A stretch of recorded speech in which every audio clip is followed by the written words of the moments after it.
టీచర్ల సమస్యలపై చట్టసభల్లో పోరాడేందుకు బీజేపీ నుండి కరీంనగర్, ఆదిలాబాద్, నిజామాబాద్, మెదక్ టీచర్ ఎమ్మెల్సీ అభ్యర్థిగా బరిలో దిగుతున్న విద్యావేత్త మల్కా కొమరయ్య గారిని ఆశీర్వదించి మొదటి ప్రాధాన్యత ఓటు వేసి గెలిపించండి.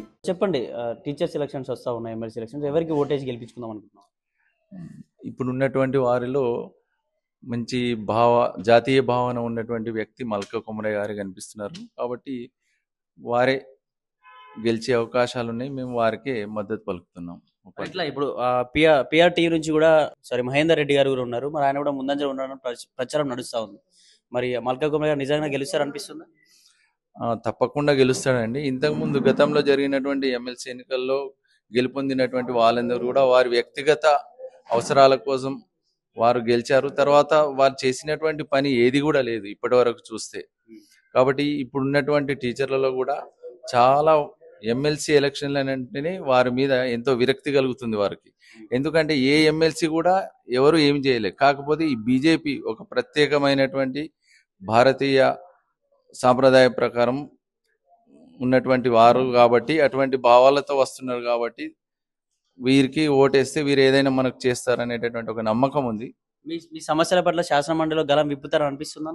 తప్పకుండా విప్పుతాడని అనిపిస్తుంది. ఎందుకంటే వీరు మల్కా కొమరయ్య గారికి విద్యా సంస్థల్లో పనిచేసిన అనుభవం ఉంది కాబట్టి, విద్యా సంస్థల్లో చాలా అనుభవం ఉంది కాబట్టి వారికి పూర్తి అవగాహన ఉంది విద్యా సంస్థల పట్ల. కాబట్టి వారు ఏ విధంగా ఇంతకుముందు మీరు చాలా మంది ఎమ్మెల్సీలకు సపోర్ట్ చేశారు, గెలిచిన వాళ్ళు కూడా ఎప్పుడుగా మీ ప్రధాన సమస్యలు చాలా ఉన్నాయి, ఇప్పుడు వాటి గురించి మాట్లాడని పరిస్థితి. మరి ఇద్దరు నిజంగానే మాట్లాడుతున్న మీకు ఎంత గట్టి నమ్మకం ఎలా వస్తుంది? మరి గతంలో గెలిచినటువంటి వాళ్ళందరూ కూడా విద్యా సంస్థలకు అనుబంధంగా ఎవరు కూడా లేరు.